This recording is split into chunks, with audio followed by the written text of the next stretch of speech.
ආයිබෝන් ළමයි දැන් අපි කතා කරන්න යන්නේ ස්වාරක්ෂක ද්‍රාවණ ගැන. හරිද? ඉස්සෙල්ලාම ඔයගොල්ලන්ට ස්වාරක්ෂක ද්‍රාවණයක් කියන්නේ මොකක්ද කියන එක මම සරලව කියලා ඉන්නම්. මෙන්න මෙහෙමයි ළමයි. යම්කිසි ජලීය ද්‍රාවණයක් තියෙනවා නම් එම ජලීය ද්‍රාවණය තමන්ගේ pH අගය වෙනස් කරගන්නේ නැත්නම් ඒ වගේ ජලීය ද්‍රාවණයක් අපිට හඳුන්වන්න පුළුවන් ස්වාරක්ෂක ද්‍රාවණයක් කියලා. පැහැදිලිද? දැන් ඕක වෙයි සරල කතාවනේ. ඕක අපි හරියටම මෙන්න මෙහෙම කියමු ළමයි. ස්වාරක්ෂක ද්‍රාවණයක් කියලා කියන්නේ යම් උෂ්ණත්වයක හරිද යම් ජලීය ද්‍රාවණයක් තියෙනවා. එම ජලීය ද්‍රාවණයට ප්‍රබල අම්ලයකින් ස්වල්පයක් හෝ ප්‍රබල බෂ්මයකින් ස්වල්පයක් හෝ සංශුද්ධ ජලය එකතු කරලා තනුක කරන විට එම ජලීය ද්‍රාවණය තමන්ගේ pH අගය සැලකිය යුතු ලෙස වෙනස් කරගන්නේ නැත්නම් එවන් ජලීය ද්‍රාවණයක් අපිට හඳුන්වන්න පුළුවන් ස්වාරක්ෂක ද්‍රාවණයක් කියලා. හරිද ළමයි? එහෙනම් සරලව මෙන්න මේක අවබෝධ කරගන්න. ස්වාරක්ෂක ද්‍රාවණයක් කියලා කියන්නේ යම් ජලීය ද්‍රාවණයක් ප්‍රබල අම්ලයක් හමුවේ ප්‍රබල බෂ්මයක් හමුවේ නොසැලී තමන්ගේ pH අගය සැලකිය යුතු අගයකින් වෙනස් කරගන්නේ නැති ද්‍රාවණයි. පැහැදිලිද කියපු දේ? දැන් ළමයි මේ ස්වාරක්ෂක ද්‍රාවණ වලින් අපි ඉස්සරහට යන්නේ. අපි මෙන්න මෙහෙම සැලසුමක් දැන් අපිට තියෙන්නේ. මම ඔයගලන්ට ඊළඟට හඳුන්වා දෙනවා ස්වාරක්ෂක ක්‍රියාවලිය දක්වන ජලීය ද්‍රාවණ මොනවාද කියලා. ඒ ස්වාරක්ෂක ක්‍රියාවලිය දක්වන ජලීය ද්‍රාවණ ඕගොල්ලෝ ඉස්සෙල්ලාම මතක තියාගන්න ඕන. පැහැදිලිද? ඊළඟට හරි ස්වාරක්ෂක ක්‍රියාවලිය කියන එක ළමයි වෙන විදිහ අපි ගණනය කිරීම කරලා තහවුරු කරනවා. මොකද එතකොට ගණනය කිරීම කරලා තහවුරු කරපුවාම ස්වාරක්ෂක ක්‍රියාවලිය කියන එක ළමයි අපිට ප්‍රමාණාත්මකව හොඳින් අවබෝධ කරගන්න පුළුවන්. අන්තිමට අර අපි ස්වාරක්ෂක ක්‍රියාවලිය දක්වන ජලීය ද්‍රාවණ වලට උදාහරණ ලිව්වනේ. ඒ ජලීය ද්‍රාවණ වලට අදාළ ස්වාරක්ෂක ක්‍රියාවලිය වෙන විදිහ අපි තේරුම් ගන්න ඕන. ඒ කියන්නේ ප්‍රබල අම්ලයක් දාපුවාම කොහොමද මේ ජලීය ද්‍රාවණය තමන්ගේ pH අගය වෙනස් කරගන්නේ නැතුව ඉන්නේ? ප්‍රබල බෂ්මයක් දාපුවාම කොහොමද මේ ජලීය ද්‍රාවණය තමන්ගේ pH අගය වෙනස් කරගන්නේ නැතුව ඉන්නේ කාරණය කියන ළමයි අපි අන්තිමටම කතා කරමු. හරිද? රයිට්. මම තව අමතර දෙයක් කියන්නම්. මේ ස්වාරක්ෂක ක්‍රියාවලිය කියන එක ළමයි සජීවී දේහයක පැවැත්ම සඳහා අත්‍යවශ්‍යම ක්‍රියාවලියක්. මොකද සජීවී දේහයක pH අගය ඒකක දෙකකින් තුනකින් ළමයි දශම ගානකින් එහාට මෙහාට වුණොත් ළමයි ඒ සජීවී දේහයම අක්‍රිය කරන්න පුළුවන්. පැහැදිලිද කියපු දේ? නිසා සජීවී දේහයක මනා ක්‍රියාකාරීත්වය ප්‍රශස්ත මට්ටමකින් තියාගන්න නම් ස්වාරක්ෂක ක්‍රියාවලිය ළමයි අතිශයින් වැදගත් වෙනවා. පැහැදිලිද කියපු දේ? හරි. දැන් එහෙනම් අපි ඉස්සෙල්ලාම ස්වාරක්ෂක ක්‍රියාවලිය දක්වන ජලීය ද්‍රාවණ වලට අදාළ උදාහරණ කතා කරගෙන යමු ළමයි. හරි ළමයි, දැන් අපි බලමු ස්වාරක්ෂක ද්‍රාවණ සඳහා මොනවද තියෙන උදාහරණ කියලා. අංක 1. හරි. එන්න මෙහෙමයි ළමයි. දුබල අම්ල සහ ඒගොල්ලන්ගේ සංයුක්මක බෂ්මය සහිත ලවණ ඔය කියන දෙකම අන්තර්ගත වන ජලීය මිශ්‍රණ තියෙනවානේ. ඒ වගේ ජලීය මිශ්‍රණ ස්වාරක්ෂක ක්‍රියාවලිය දක්වනවා. ඒ කියන්නේ දුබල අම්ලය කියන්නේ HA නම් එයාගේ සංයුක්මක බෂ්මය වෙන්නේ A- අන්තර්ගත ලවණයක් විදිහට අපිට සෝඩියම් A කියලා ලියන්න පුළුවන්. මේ වගේ ජලීය මිශ්‍රණයක් ස්වාරක්ෂක ක්‍රියාවලිය දක්වනවා. අපි උදාහරණයක් විදිහට ඇසිටික් අම්ලය තෝරගත්තොතින් හරිද? එයාගේ සංයුක්මක බෂ්මය වෙන්නේ ඇසිටේට්.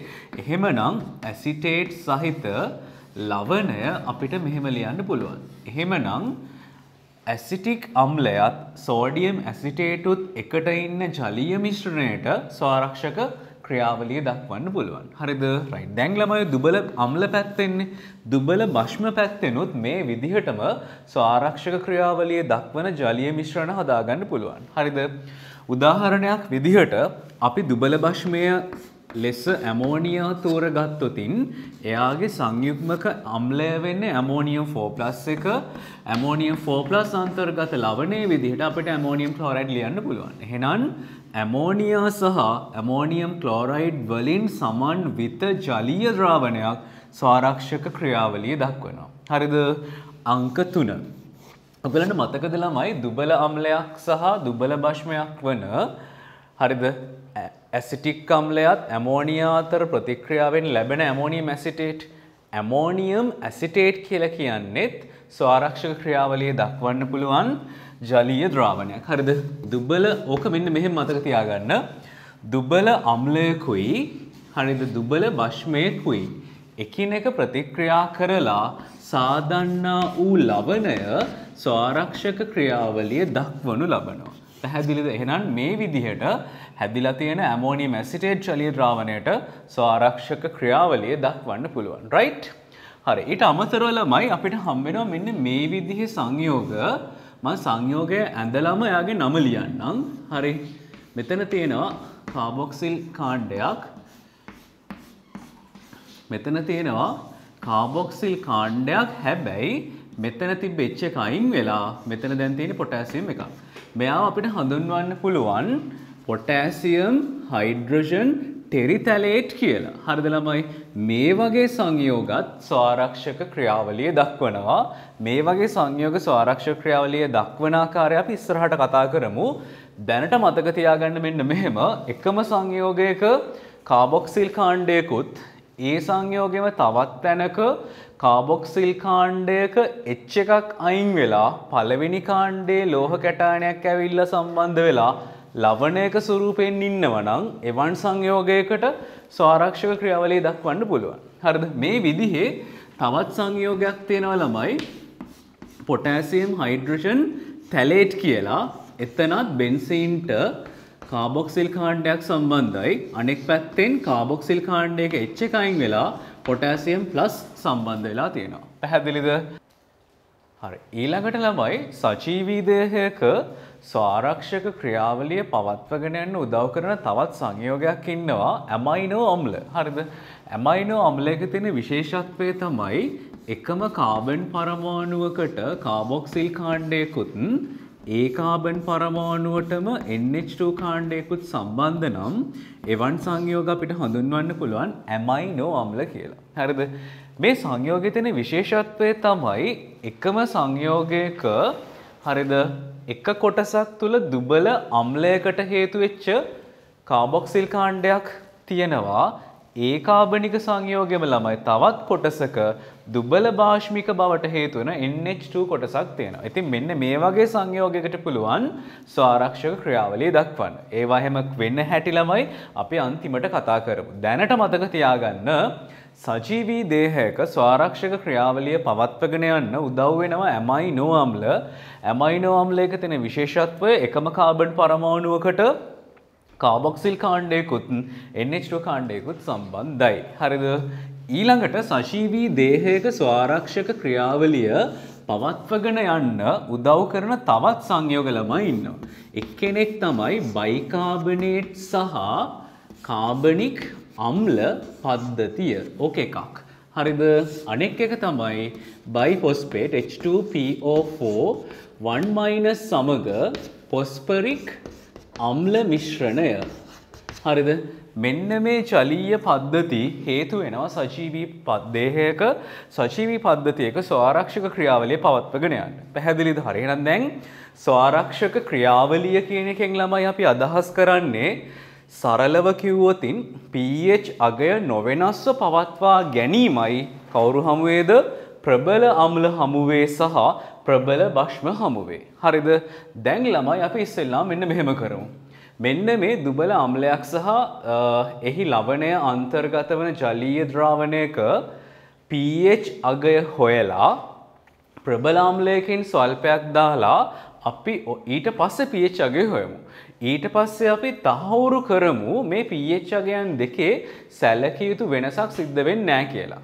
තේරුණාද? අපි ඉස්සෙල්ලාම ළමයි දැන් ගණනය කිරීමක් කරලා මෙවන් පද්ධති ස්වාරක්ෂක ක්‍රියාවලිය දක්වන ආකාරය තේරුම් අරගෙනමු. හරිද?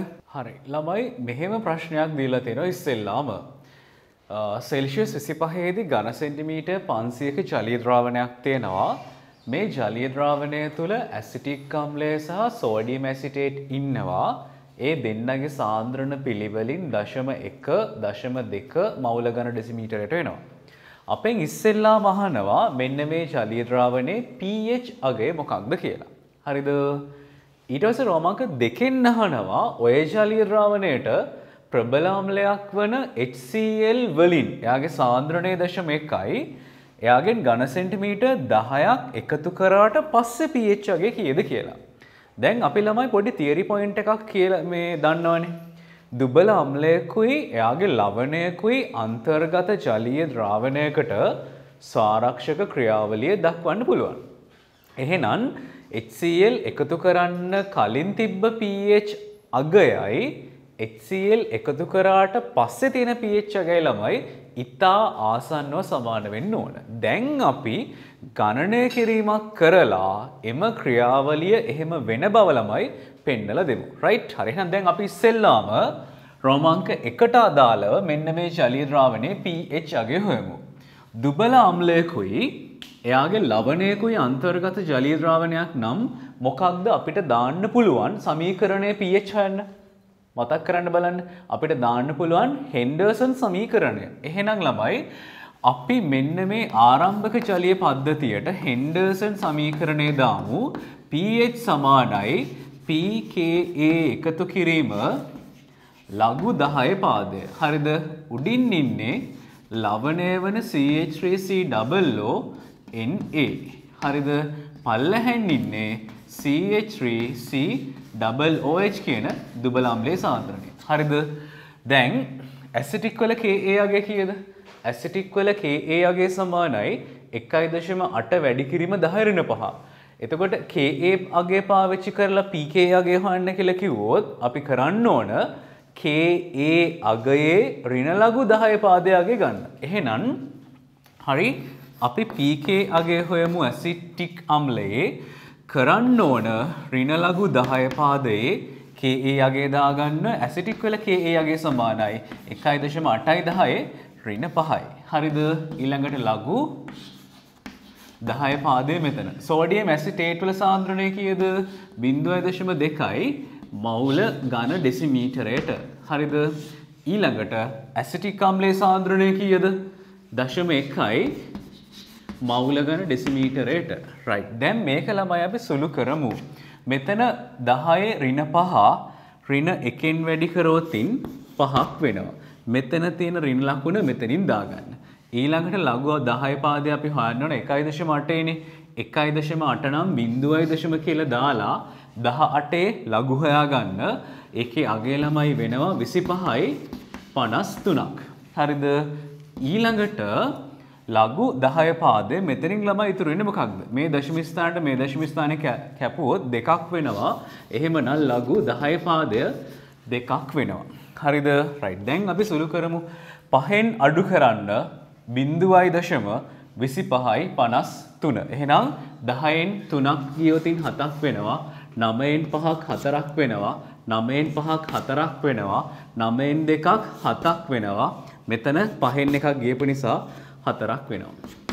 ඊළඟට දෙකේ ලඝු කියන්නේ කීයද ළමයි? 30යි 10. එහෙනම් 0.30යි 10ක් මෙතනින් දාගන්න. එහෙනම් මේ දෙක එකිනෙක එකතු කරන්න අපිට පුළුවන් එහෙමනම් ආරම්භක ද්‍රාවණය තුල pH අගය හොයාගන්න. එහෙනම් 4.74යි 47ට එකතු කරන්න 0.30යි 10ක්. එහෙනම් මෙතනින් ළමයි 7ක් සෙට් වෙනවා. හරිද? ඊට පස්සේ මෙතනින් 4යි 1යි 5ක් සෙට් වෙනවා. ඊළඟට 4යි මෙතන 0.4ක් සෙට් වෙනවා. ඊළඟට මෙතන තියෙන 7යි 7යි 3යි 10යි 0ක් දාගන්න. හරිද?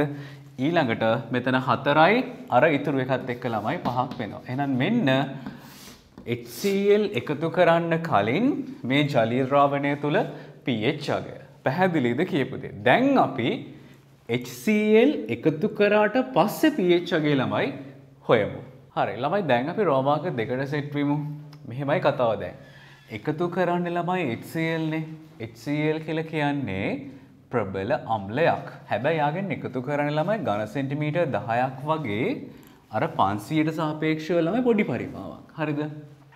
එතකොට ඔය HCl කියන ප්‍රබල අම්ලය ඇසිටික් සහ සෝඩියම් ඇසිටේට් කියන ජලීය ද්‍රාවණයකට එකතු කරපුවාම ඔය HCl වැය වෙන්නේ මේ සෝඩියම් ඇසිටේට් වල ඉන්න ඇසිටේට් අයනයට. මොකද මේ ඇසිටේට් අයනය කියන්නේ ඇසිටික් අම්ලයේ සංයුග්මක භෂ්මයයි. ඒ නිසා ඇසිටේට් අයනයට හැකියාවක් තියෙනවා ප්‍රබල අම්ලයක් වන HCl එක අම්ල භෂ්ම ප්‍රතික්‍රියාවක් සිද්ධ කරන්න. එහෙනම් මෙතනදී ළමයි ඉස්සෙල්ලාම තේරුම් ගන්න මෙන්න මේ දේ HCl ජලීය ද්‍රාවණයට එකතු වෙලා නිකන් ඉන්නේ නැත. හරිද? එයා සෝඩියම් ඇසිටේට් සමග ප්‍රතික්‍රියා කරනවා. එය අම්ල භෂ්ම ප්‍රතික්‍රියාවකි. හරිද? අපි එහෙනම් ළමයි ඉස්සෙල්ලාම ඊට අදාළ ප්‍රතික්‍රියාව ලියමු. හරි. සෝඩියම් ඇසිටේට් ප්‍රතික්‍රියා කරන්නේ ද්‍රාවණයට එකතු කරන HCl සමගයි. හරිද? එතනදී ප්‍රතිඵල වශයෙන් හැදෙනවා ඇසිටික් අම්ලය CH3COOH. හරිද? සමග අනෙක සෝඩියම් ක්ලෝරයිඩ්. හරිද? රයිට්. දැන් ළමයි මේ දෙන්න අතර ස්ටොයිකියමැටික් අනුපාතය කීයද? 1:1යිනේ. එහෙනම් එකතු කරන HCl මවුල සංඛ්‍යාවට සමාන ඇසිටික් මවුල සංඛ්‍යාවක් හැදෙනවා. ඒ වගේමයි එකතු කරන HCl මවුල සංඛ්‍යාවට සමාන සෝඩියම් ඇසිටේට් මවුල සංඛ්‍යාවක් වැය වෙනවා. හරිද? අනෙක් කාරණය තමයි අවසාන ද්‍රාවණයේ පරිමාව. මෙතන තිබ්බ පරිමාව කීයද? ඝන සෙන්ටිමීටර් 500යි. HCl ඝන සෙන්ටිමීටර් 10ක් දැම්මා. එහෙනම් 500යි 10යි අවසාන ද්‍රාවණයේ පරිමාව ඝන සෙන්ටිමීටර් 510ක් වෙන්න ඕන. හරිද? රයිට්. දැන් අන්න ඔය කාරණේ ළමයි දෙවෙනියට තේරුම් ගන්න. එහෙනම් දැන් අපි ළමයි මෙන්න මෙහෙම කරමු. ඉස්සෙල්ලාම හොයමු එකතු කරන ලද HCl මවුල සංඛ්‍යාව. එහෙනම් එයාගේ සාන්ද්‍රණය පරිමාවන ඝන සෙන්ටිමීටර් 10න් වැඩි කරන්න ඔක ඩෙසිමීටර් වලට හරවලා. එහෙනම් 0.1යි මවුල ඝන ඩෙසිමීටරයට කියන සාන්ද්‍රණය පරිමාව 10න් වැඩි කරන්න ඝන ඩෙසිමීටර් වලට හරවලා. එහෙනම් මේක සුළු කරොත් ළමයි කීයක් වේවිද? 0.1 10න් වැඩි කරන්න. ඒ කියන්නේ එක වැඩි කිරීම 10 -3යි මවුල වෙනවා. පැහැදිලිද? ඊළඟට ළමයි ඔය එකතු කරපු HCl මවුල සංඛ්‍යාවට සමාන ඇසිටික් අම්ල මවුල සංඛ්‍යාවක් හැදුණානේ. එහෙනම් දැන් අපිට හොයාගන්න පුළුවන් අලුතින් සෑදුණු ඇසිටික් අම්ල මවුල සංඛ්‍යාව. හරි ළමයි. ඒකත් කොච්චරක් වෙනවද? එක වැඩි කිරීම 10 -3යි මවුල. හරිද? රයිට්. දැන් ඔය එකතු කරපු HCl මවුල සංඛ්‍යාවට සමාන සෝඩියම් ඇසිටේට් මවුල සංඛ්‍යාවක් වැය වෙනවා. එහෙනම් අපිට ඊළඟට ලියන්න පුළුවන් වැය වන සෝඩියම් ඇසිටේට් මවුල සංඛ්‍යාව. හරිද? ඒක සමානයි එක වැඩි කිරීම 10 -3යි මවුල. හරිද? රයිට්. දැන් අවසාන ද්‍රාවණය තුල මුළු ඇසිටික් මවුල සංඛ්‍යාව ළමයි හොයාගමු. රයිට්. දැන් ආරම්භක ද්‍රාවණය තුල තිබුණු ඇසිටික් මවුල සංඛ්‍යාව අපිට හොයාගන්න පුළුවන් 0.1 කියන සාන්ද්‍රණය 500න් වැඩි කරලා. ආරම්භක ඇසිටික් මවුල ගණනින් ආරම්භක ඇසිටික් මවුල ගණනට හරිද? ආරම්භක ඇසිටික් මවුල සංඛ්‍යාවට අලුතින් සෑදුණු ඇසිටික් මවුල සංඛ්‍යාව එකතු කරලා අපිට පුළුවන් හොයාගන්න අවසාන ද්‍රාවණයේ මුළු ඇසිටික් අම්ල මවුල සංඛ්‍යාව. හරිද? ඒ විදිහටම ආරම්භක ද්‍රාවණයේ තිබුණු සෝඩියම් ඇසිටේට් මවුල සංඛ්‍යාව හොයාගෙන ඒකෙන් අඩු කරන්න වැයවන සෝඩියම් ඇසිටේට් මවුල සංඛ්‍යාව එක 1.10 මවුල වෙනවා. පැහැදිලිද කියපු දේ? රයිට්. එහෙනම් ළමයි අපිට දැන් පුළුවන් හරිද අවසාන ද්‍රාවණය තුල තියෙන මුළු ඇසිටික් මවුල සංඛ්‍යාව හොයාගන්නත් අවසාන ද්‍රාවණය තුල තියෙන මුළු සෝඩියම් ඇසිටේට් මවුල සංඛ්‍යාවත් හොයාගන්න. පැහැදිලිද? හරි ළමයි දැන් එහෙනම් අපි අවසාන ද්‍රාවණය තුල මුළු ඇසිටික් මවුල සංඛ්‍යාව හොයාගමු. හරිද? එහෙනම් කරන්න ඕන ආරම්භක ඇසිටික් මවුල ගණනට එකතු කරන්න අලුතින් හැදිච්ච ඇසිටික් මවුල සංඛ්‍යාව. අලුතින් හැදුණු ප්‍රමාණය අපි හොයාගත්තා. එක වැඩි කිරීම 10 ඍණ 3යි මවුල කියලා. එන ආරම්භක ඇසිටික් මවුල සංඛ්‍යාව හොයාගන්න ඕන නම් දශම 1 කියන සාන්ද්‍රණය වැඩි කරන්න 500 වැඩි කිරීම 10 ඍණ 3ෙන්. එහෙනම් 0.1යි මවුල ඝන ඩෙසිමීටරයට කියන සාන්ද්‍රණය වැඩි කරන්න 500 වැඩි කිරීම 10 ඍණ 3යි මවුල වලින් ඔය තියෙන ආරම්භක ප්‍රමාණය ඕකට එකතු කරන්න අලුතින් හැදුණු මවුල ප්‍රමාණය වන 1 වැඩි කිරීම 10 ඍණ 3යි මවුල. හරිද? right. දැන් ළමයි අපි මේක සුළු කරමු. හරි. මෙතන තියෙන දශම ස්ථානයට මෙතන තියෙන දශම ස්ථානය කපලා දාන්න. එතකොට මේක 50යි 10යි ඍණ 3ක් වෙනවා. මෙතන තියෙන්නේ 1යි 10යි ඍණ 3යි. 50යි 10යි ඍණ 3ට 1යි 10යි ඍණ 3ක් එකතු කරපුවාම අවසානයේ ළමයි 51 වැඩි කිරීම 10යි ඍණ 3යි මවුල වෙනවා. පැහැදිලිද? right. දැන් අපිට පුළුවන් ළමයි මේ 51 වැඩි කිරීම 10යි ඍණ 3යි මවුල කියන එක අවසාන ද්‍රාවණයේ පරිමාව ඝන සෙන්ටිමීටර් 510යිනේ. 510න් බෙදලා අවසාන ද්‍රාවණයේ ඇසිටික් සාන්ද්‍රණය හොයාගන්නත් පුළුවන්. පැහැදිලිද? එහෙම කරන්න පුළුවන් කෙනෙක් මතක තියාගන්න. ඔය සාන්ද්‍රණය හොයන වැඩේ ළමයි අපි අන්තිමටම කරමු.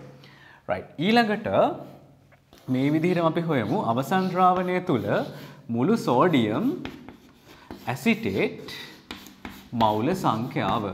තිබුණු සෝඩියම් ඇසිටේට් මවුල සංඛ්‍යාව හොයාගන්න නම් 0.2 කියන සාන්ද්‍රණය වැඩි කරන්න 500 වැඩි කිරීම 10 ඍණ 3ෙන් ඒකෙන් අඩු කරන්න වැය වෙච්ච ප්‍රමාණය වන 1 වැඩි කිරීම 10 ඍණ 3ක්. හරිද?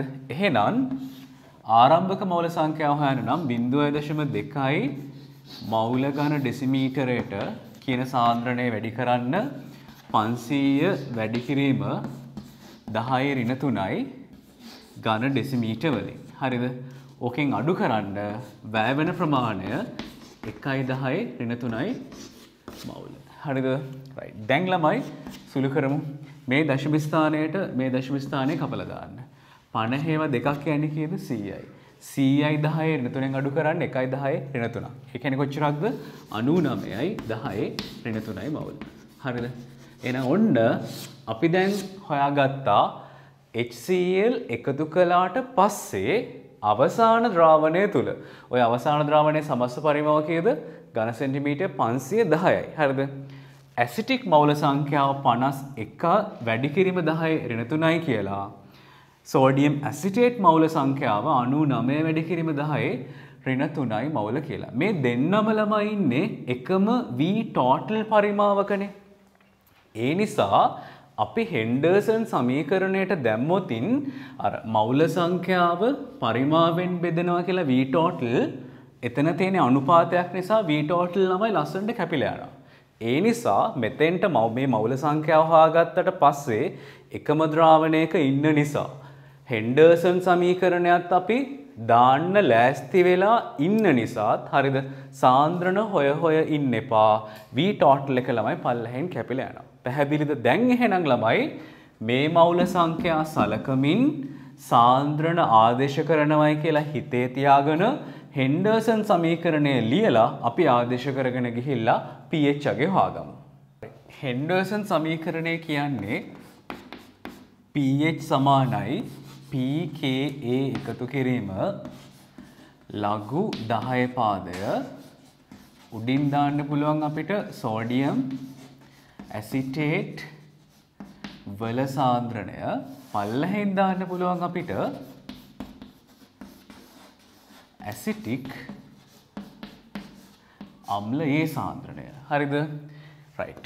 pH ඇසිටික් වලට අදාළ pKa අගයනවා 4.7ක්. අපි ළමයි මේක කලින් හැදුවා. හරිද? ලඝු 10 පාදය. හැදුණු සෝඩියම් ඇසිටේට් මවුල සංඛ්‍යාව උනේ ළමයි 99 වැඩි කිරීම 10 ඍණ 3යි මවුල. හරිද? මේ මවුල සංඛ්‍යාව හිටපු අවසාන පරිමාවුනේ ඝන සෙන්ටිමීටර් 510නේ. එහෙනම් 510 වැඩි කිරීම 10 ඍණ 3යි ඝන ඩෙසිමීටර් කියලා ලියන්නකො සුළු කරන්න යන්න එපා. දැන් ඔක බෙදන්න ඕන ඇසිටික් වල සාන්ද්‍රණයෙන්. හැදුණු ඇසිටික් වල දැන් ද්‍රාවණයේ තියෙන මුළු ඇසිටික් සාන්ද්‍රණය වෙන්නේ 51 වැඩි කරන්න 10 ඍණ 3යි මවුල වලින් ඕක බෙදන්න අවසාන පරිමාවන 510 වැඩි කිරීම 10 ඍණ 3යි ඝන ඩෙසිමීටර් වලින්. හරිද? දැන් මොකක්ද වෙන්නේ? මේ 510 මේ 510 ලස්සනට කැපිලා යනවා. මෙතන 10 ඍණ 3 මෙතන 10 ඍණ 3 ලස්සනට කැපිලා යනවා.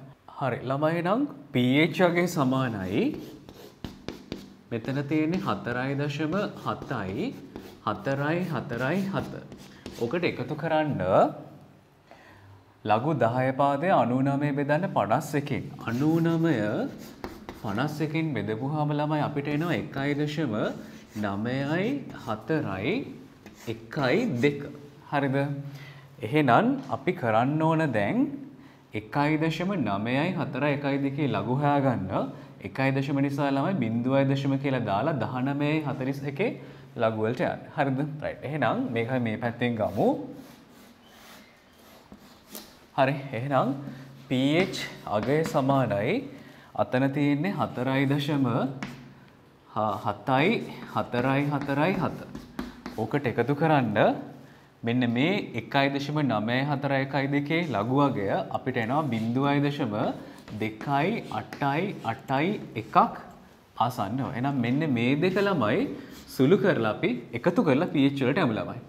එකතු කරොත් කීයක් වේද? 7.1.8ක් වෙනවා. ඊට පස්සේ 8.4.12ක් වෙනවා එකක් ඉතුරුයි. ඊළඟට 8.4.12.1යි 13.1ක් ඉතුරු වෙනවා.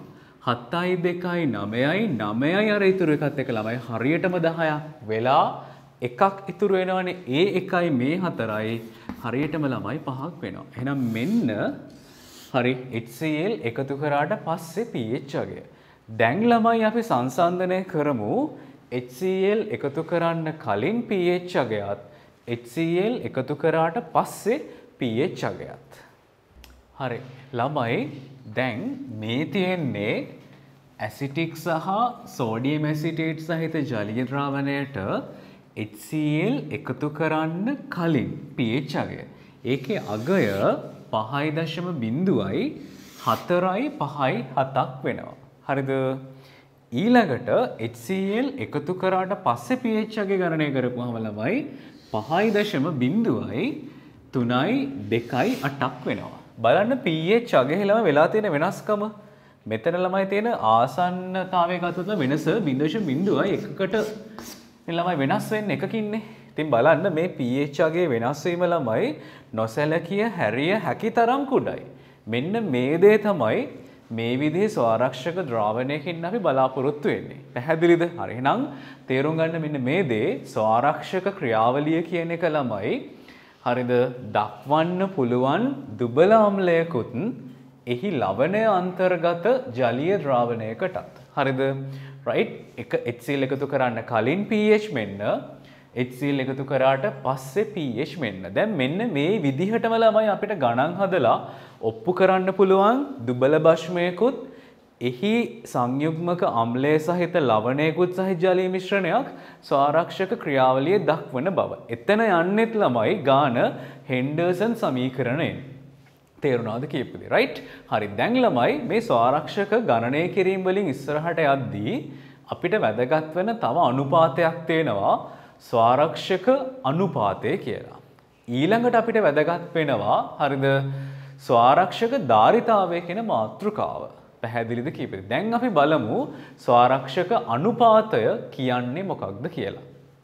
හරි ළමයි ස්වාරක්ෂක අනුපාතය කියන්නේ මෙහෙම දෙයක්. හරිද? කතාව මෙන්න මෙහෙමයි. දැන් දුබල අම්ලයකුයි එයාගේ ලවණයකුයි අන්තර්ගත ජලීය ද්‍රාවණයකට ස්වාරක්ෂක ක්‍රියාවලිය දක්වන්න පුළුවන්. එවන් ජලීය ද්‍රාවණයක pH අගය අපිට හෙන්ඩර්සන් සමීකරණය මගින් හොයා ගන්නත් පුළුවන්. දැන් හිතන්න අපි ඉන්නේ නියත උෂ්ණත්වයක කියලා. නියත උෂ්ණත්වයක ඉන්නවා නම් Ka අගය නියතයක් වෙනවා. Ka අගය නියතයක් වෙනවා නම් ඊට අදාළ pKa අගයත් අනිවාර්යයෙන්ම නියතයක් වෙනවාමයි. එහෙනම් හරිද මේ සමීකරණයට අනුව pH අගය තීරණය කරන්න ළමයි මෙන්න මේ ලවණයේ සාන්ද්‍රණයයි දුබල අම්ලයේ සාන්ද්‍රණයයි කියන දෙක අතර අනුපාතය මගින්නේ. ඔන්න ඔය අනුපාතය තමයි අපි හඳුන්වන්නේ ස්වාරක්ෂක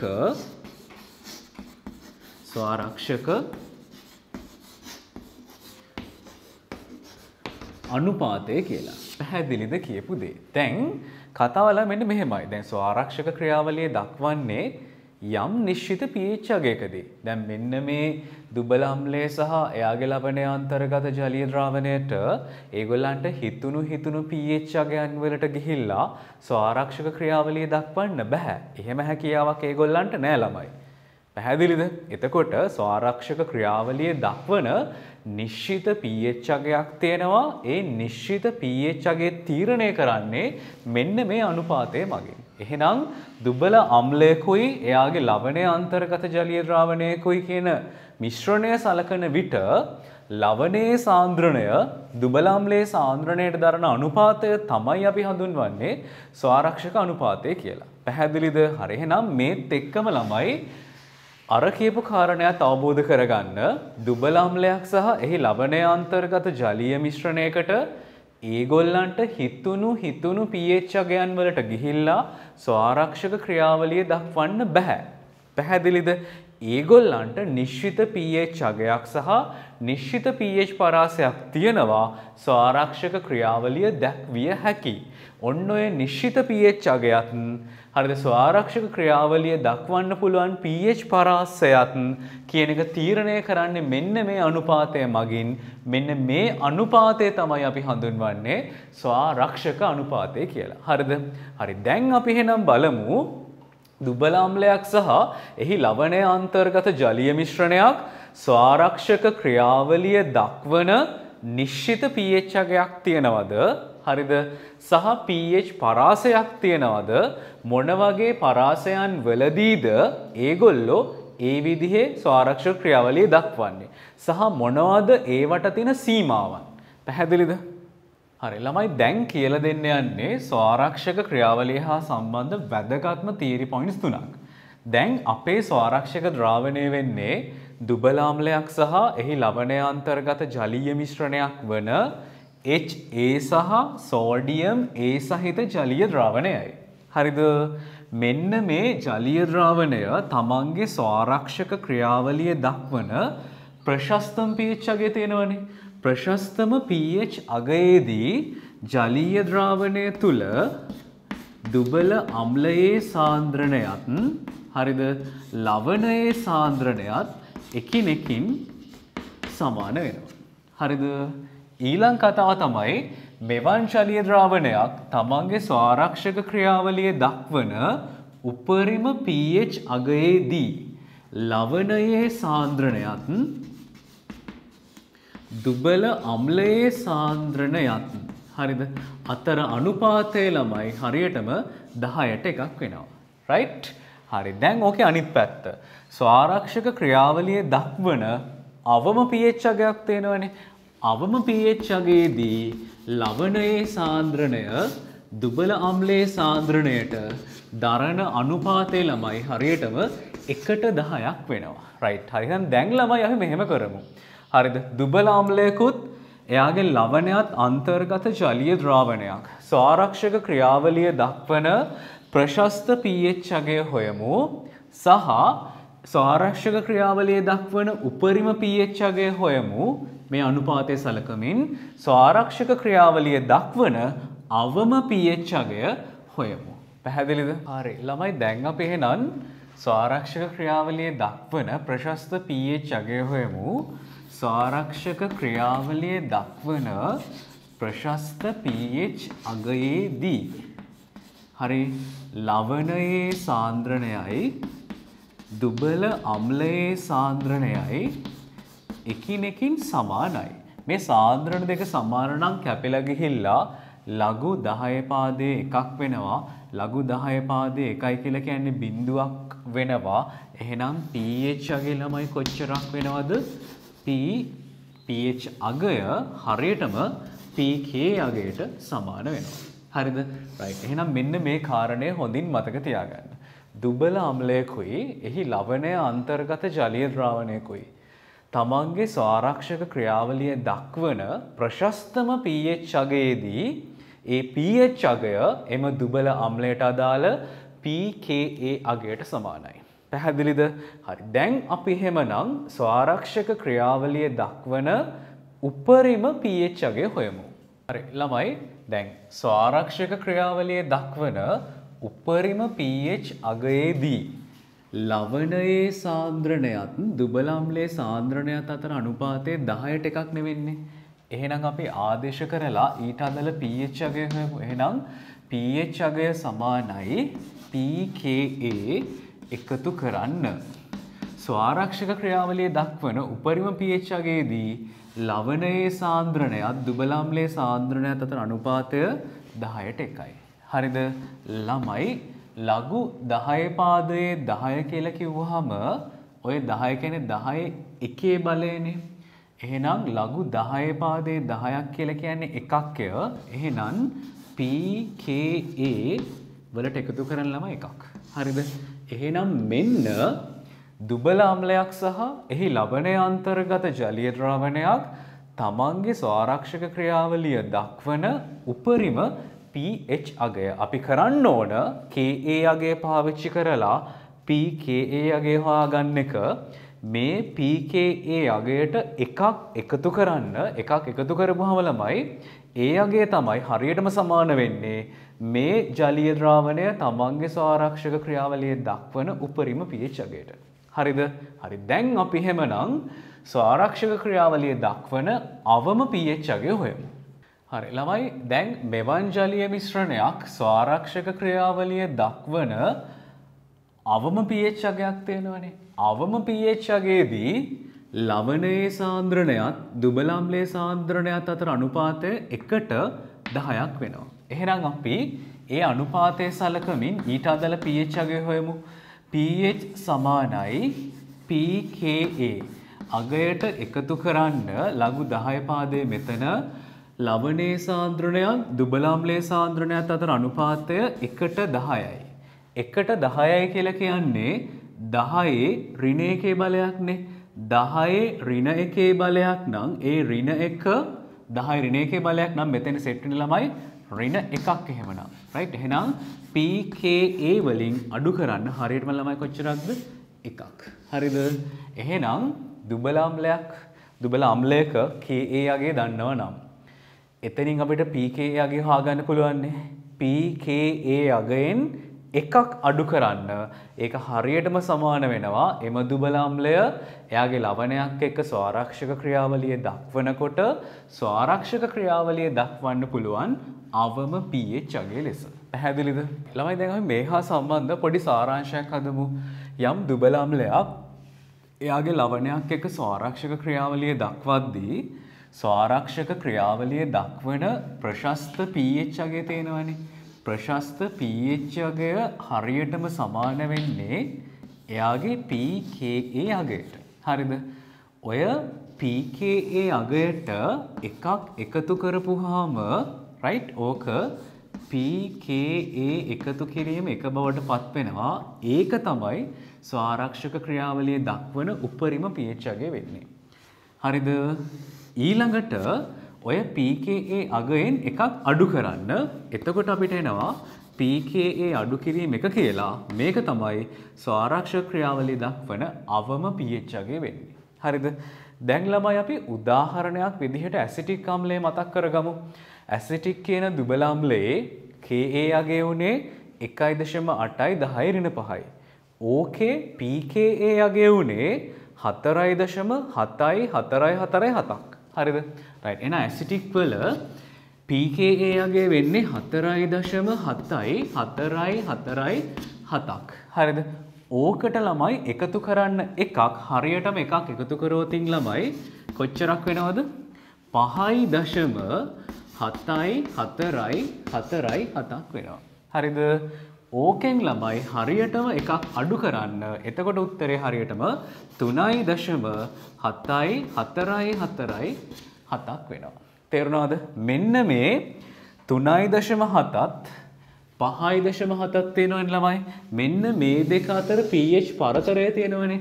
මේ pH පරතරය හරියටම ළමයි pH ඒකක දෙකකට අනුරූපයි. හරිද? ඒ වගේමයි මෙන්න මේ පරතරය අපිට හඳුන්වන්න පුළුවන් ස්වාරක්ෂක ධාරිතාවය කියලා. හරිද? එහෙනම් ඔන්න ඔය පරතරය වැඩි වෙන්න ඒ කියන්නේ ජලීය මිශ්‍රණයේ ස්වාරක්ෂක ධාරිතාව නැත්නම් ස්වාරක්ෂක හැකියාව වැඩි කියන එකයි. පැහැදිලිද කියපු දේ. එහෙනම් දැන් මෙන්න මේ තියරි පොයින්ට් එක හොඳින් මතක තියාගන්න. දුබල ආම්ලයකුයි එයාගේ ලවණයකුයි ඉන්න ජලීය මිශ්‍රණයකට සෑම අවස්ථාවකම ස්වාරක්ෂක ක්‍රියාවලිය දක්වන්න පුළුවන් කියලා කිව්වොත් ඒ පොයින්ට් එක පට්ට වැරදි. මෙතනින් ඔයගලන්ට තේරෙනවානේ සීමාවන් සහිතයි මේක. හරිද ළමයි? එයා ඒ වගේ ජලීය ද්‍රාවණයක් තමන්ගේ ස්වාරක්ෂක ක්‍රියාවලිය දක්වන අවම pH අගයේදී ලවණය සහ අම්ලයේ සාන්ද්‍රණ අතර අනුපාතය 1:10යි. හරිද? ඒ වගේමයි ස්වාරක්ෂක ක්‍රියාවලිය දක්වන උපරිම pH අගයේදී ලවණයේ සහ දුබල අම්ලයේ සාන්ද්‍රණ අතර අනුපාතය 10:1යි. ඒතර ඔය සීමාව ඇතුලේ තමයි ස්වාරක්ෂක ක්‍රියාවලිය දක්වන්නේ. එහෙනම් එක්සෑම් එකේදී MCQ පොයින්ට් එකක් තිබුණොතින් දුබල අම්ලයක් සහ එහි ලවණය අන්තර්ගත ජලීය ද්‍රාවණයක් සෑම අවස්ථාවකම ස්වාරක්ෂක ක්‍රියාවලිය දක්වනවා කියලා කිව්වොත් ඒක වැරදි ළමයි. පැහැදිලිද කියපු දේ? හරි. දැන් ළමයි අපි නිවැරදිව ස්වාරක්ෂක ධාරිතාවය කියන එක අර්ථ දක්වමු. හරි. ළමයි දැන් අපි ඊළඟට කතා කරන්න යන්නේ ස්වාරක්ෂක ධාරිතාවය ගැන. මෙන්න මෙහෙමයි ළමයි මෙතන තියෙන තියරි පොයින්ට් එක. හරිද? ස්වාරක්ෂක ධාරිතාවය කියන එක අර්ථ දක්වන්නේ ස්වාරක්ෂක ද්‍රාවණයක් සඳහාය. හරිද? ඒ කියන්නේ ළමයි මෙහෙම දෙයක්. ස්වාරක්ෂක ද්‍රාවණයක ඩෙසිමීටර් එකක පරිමාවක. හරිද? pH අගය තියෙනවනේ. ඔය pH අගය pH ඒකක හරි pH ඒකක එකකින් වෙනස් කිරීම සඳහා වෙනස් කිරීමට හරිද එකතු කළ යුතු H+ අයන ප්‍රමාණය හෝ හයිඩ්‍රොක්සයිඩ් අයන ප්‍රමාණය අපිට හඳුන්වන්න පුළුවන් ඒ ස්වාරක්ෂක ද්‍රාවණයේ ධාරිතාවය කියලා. හරිද? දැන් හිතන්න මෙන්න මෙහෙම. මෙන්න මේ ස්වාරක්ෂක ද්‍රාවණයට අදාළ pH අගය එකකින් වැඩි කරන්න නම් අපි එකතු කරන්න ඕන හයිඩ්‍රොක්සයිඩ්. ඇයි හයිඩ්‍රොක්සයිඩ් අයන එකතු කරපුවාම භාෂ්මිකතාවය වැඩි වෙනවා. භාෂ්මිකතාවය වැඩි වුණාම pH අගය වැඩි වෙනවා. හරිද? right. ඒ වගේමයි pH අගය එකකින් අඩු කරන්න ඕන නම් අපි එකතු කරන්න ඕන ආම්ලිකතාවය වැඩි කිරීම. ආම්ලිකතාවය වැඩි කරන්න නම් H+ අයන එකතු කරා නම් හරි. තේරුණාද? right. එහෙනම් ළමයි අපිට සිද්ධ වෙනවා නම් මෙන්න මේ කියන ස්වාරක්ෂක ද්‍රාවණයේ ඝන ඩෙසිමීටර් එකකට අදාළව එම ජලීය ද්‍රාවණයේ pH අගය එකකින් වෙනස් කරන්න හරිද?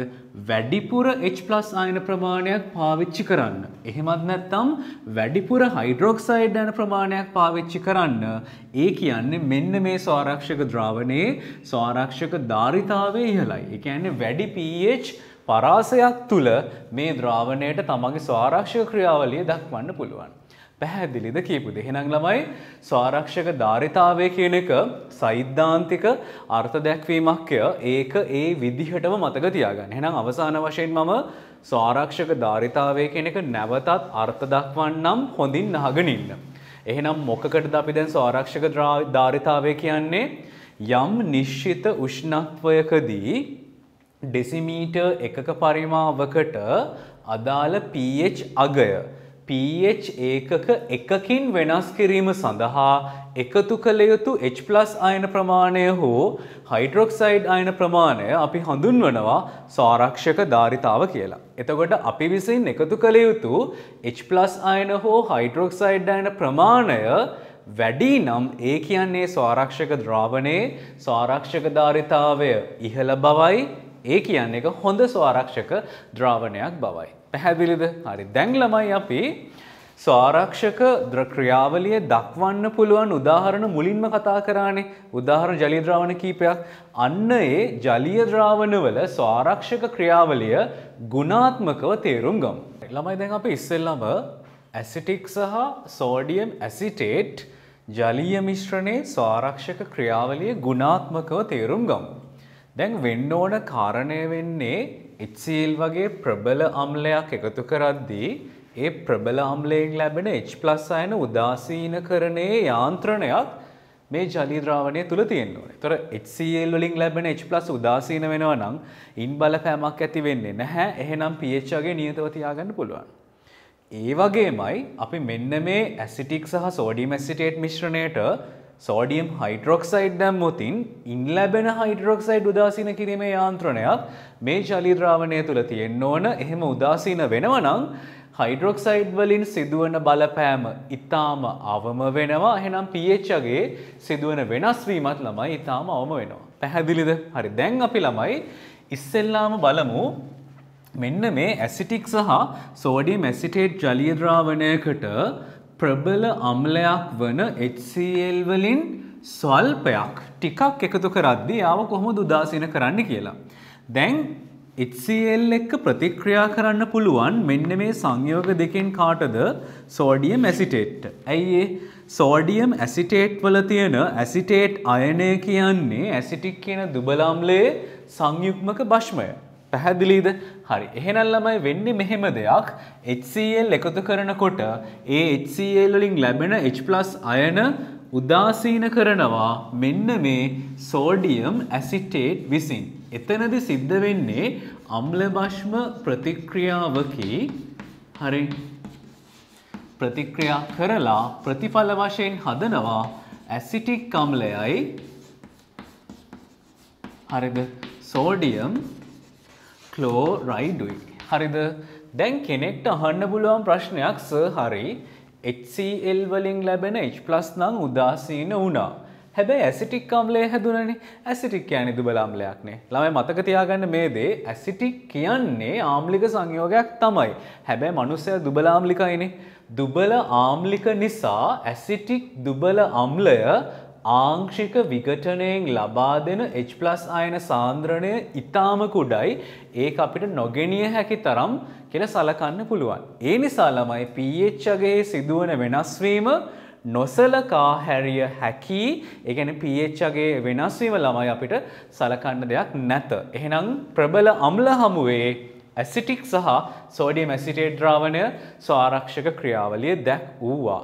දැන් අනෙක් කාරණය තමයි ළමයි අපි HCl එකතු කරන්නේ ටිකයිනේ. ද්‍රාවණය තුළ ඕන තරම් සෝඩියම් ඇසිටේට්ලා ඉන්නවා. ඒ නිසා HCl ටිකක් එකතු කරද්දී එයාව නියුට්‍රලයිස් කරන්න සෝඩියම් ඇසිටේට්ලා ඕන තරම් ඉන්න නිසා එක් ගැටලුවක් වෙන්නේ නැහැ. පැහැදිලිද? හරි. දැන් අපි ළමයි ওই විදිහටම බලමු මෙන්න මේ මිශ්‍රණයට සෝඩියම් හයිඩ්‍රොක්සයිඩ් දැම්මොත් මොකද වෙන්නේ කියලා. මේ මිශ්‍රණයට සෝඩියම් හයිඩ්‍රොක්සයිඩ් දැම්මොත් වෙන්නේ ඇසිටික් කියන දුබල අම්ලය සෝඩියම් හයිඩ්‍රොක්සයිඩ් එක්ක අම්ල භෂ්ම ප්‍රතික්‍රියාවක් කරලා සෝඩියම් හයිඩ්‍රොක්සයිඩ් වලින් ලැබෙන හයිඩ්‍රොක්සයිඩ් අයන සම්පූර්ණයෙන්ම උදාසීන කරනවා. එහෙනම් මෙතනදී ප්‍රතිඵල වශයෙන් හැදෙන්නේ සෝඩියම් ඇසිටේට්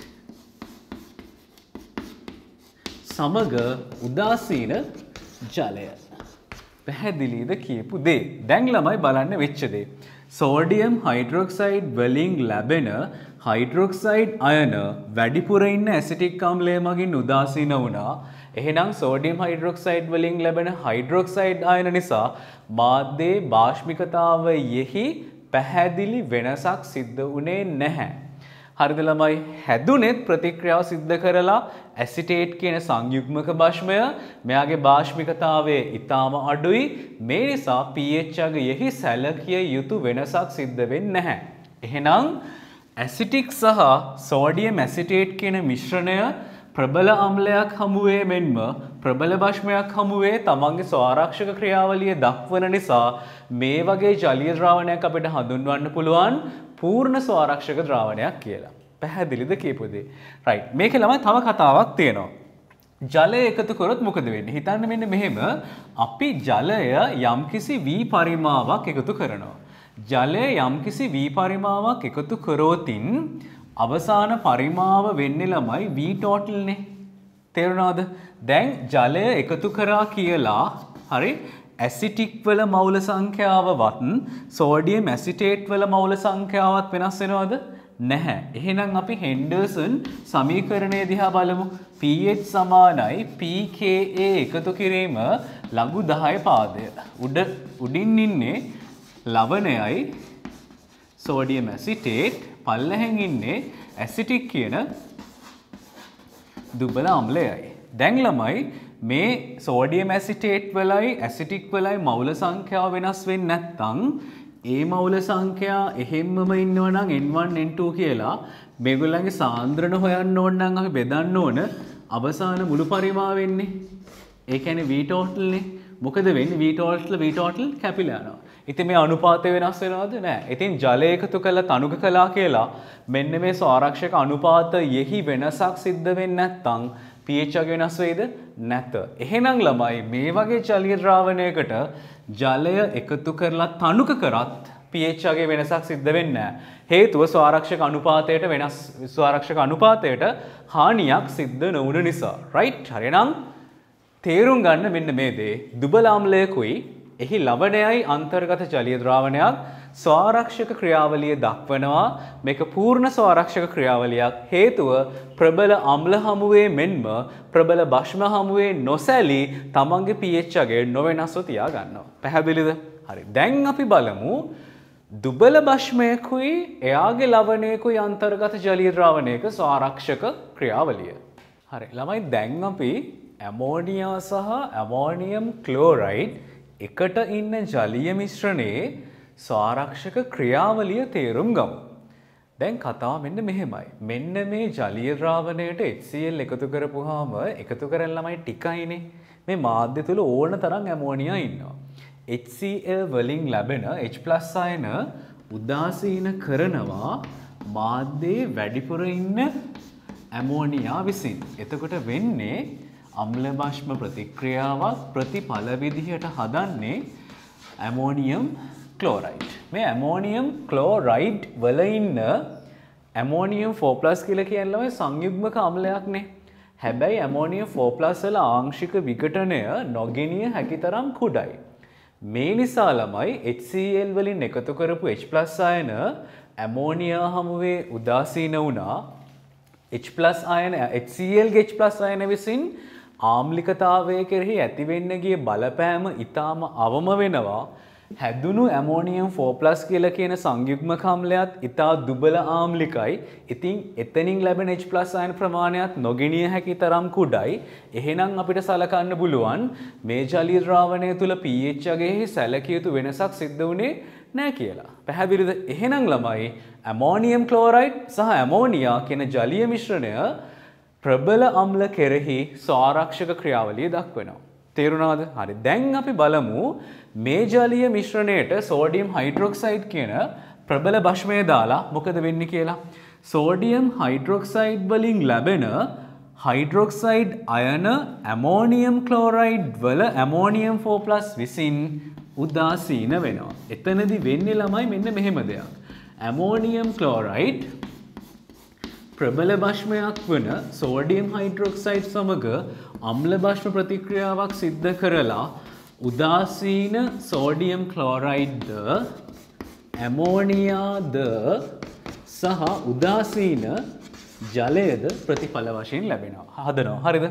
දැන් උනේ සෝඩියම් හයිඩ්‍රොක්සයිඩ් වලින් ලැබෙන හයිඩ්‍රොක්සයිඩ් අයන ඇමෝනියම් ක්ලෝරයිඩ් අයන හමුවේ උදාසීන වුණා. එහෙනම් සෝඩියම් හයිඩ්‍රොක්සයිඩ් වලින් ලැබෙන හයිඩ්‍රොක්සයිඩ් හේතු කොටගෙන භාෂ්මිකතාවයේ සිද්ධ වෙන්න ගිය ඉහළ යාම අවම වුණා. දැන් මේ ප්‍රතික්‍රියාවේ ප්‍රතිඵලයක් විදිහට ළමයි හැදුනා ඇමෝනියා. ඇමෝනියා කියන්නේ ළමයි දුබල භෂ්මයක්. ඇමෝනියා ආංශික විඝටනය වෙලා ලබා දෙන හයිඩ්‍රොක්සයිඩ් යන සාන්ද්‍රණය ඉතා කුඩයි. හරිද? මේ නිසා ඉන් ලැබෙන හයිඩ්‍රොක්සයිඩ් සාන්ද්‍රණයත් නොසලකා හරින්න පුළුවන්. මේ නිසා pH අගයෙහි සැලකිය යුතු වෙනසක් සිද්ධ වෙන්නේ නැහැ. එහෙමනම් ළමයි මෙන්න මේ කියන ඇමෝනියම් ක්ලෝරයිඩ් සහ ඇමෝනියා කියන ජලීය මිශ්‍රණය ප්‍රබල අම්ල කෙරෙහි මෙන්ම ප්‍රබල භෂ්ම කෙරෙහි තමන්ගේ ස්වාරක්ෂක ක්‍රියාවලිය දක්වනවා. එහෙනම් මේ ජලීය ද්‍රාවණය අපිට හඳුන්වන්න පුළුවන් පූර්ණ ස්වාරක්ෂක ක්‍රියාවලිය දක්වන ජලීය ද්‍රාවණයක් කියලා. පැහැදිලිද? right. දැන් ඊළඟ දේ තමයි මේ ජලීය ද්‍රාවණයට අපි ජලය එකතු කරලාමයි. හරිද? ජලය එකතු කරලා තනු කරමු. හිතන්න ජලය V පරිමාවක් එකතු කරා. V පරිමාවක් එකතු කරපුවාම අවසාන පරිමාව V total. හරිද? ජලය එකතු කරා කියලා ඇමෝනියම් ක්ලෝරයිඩ් මවුල සංඛ්‍යාව වෙනස් වෙන්නෙත් නැහැ. ඇමෝනියා මවුල සංඛ්‍යාව වෙනස් වෙන්නෙත් නැහැ. එහෙනම් හෙන්ඩර්සන් සමීකරණය දිහා බැලුවොත් POH සමානයි PKB එකතු කරන්න ලඝු 10 පාදය. හරිද? උඩ තියෙන්නේ ඇමෝනියම් ක්ලෝරයිඩ් වල සාන්ද්‍රණය. හරිද? පල්ලෙහා තියෙන්නේ ඇමෝනියා වල සාන්ද්‍රණය. රයිට්. දැන් ජලය එකතු කරා කියලා ඇමෝනියම් ක්ලෝරයිඩ් මවුල සංඛ්‍යාව වෙනස් වුණේ නැහනේ. සමස්ත පරිමාව V total වෙනස් වුණා. හරිද ළමයි? ජලය එකතු කරා කියලා ඇමෝනියා මවුල සංඛ්‍යාව වෙනස් වුණේ නැහැ. හැබැයි V total වෙනස් වුණා. ඉතින් හෙන්ඩර්සන් ප්‍රකාශනයට ආපුවාම ළමයි ස්වාරක්ෂක අනුපාතයට මොකද උනේ? ස්වාරක්ෂක අනුපාතයට අදාළව V total ළමයි කැපිලා ගිය නිසා ජලය එකතු කරා කියලා ස්වාරක්ෂක අනුපාතය වෙනස් වුණේ නැහැ.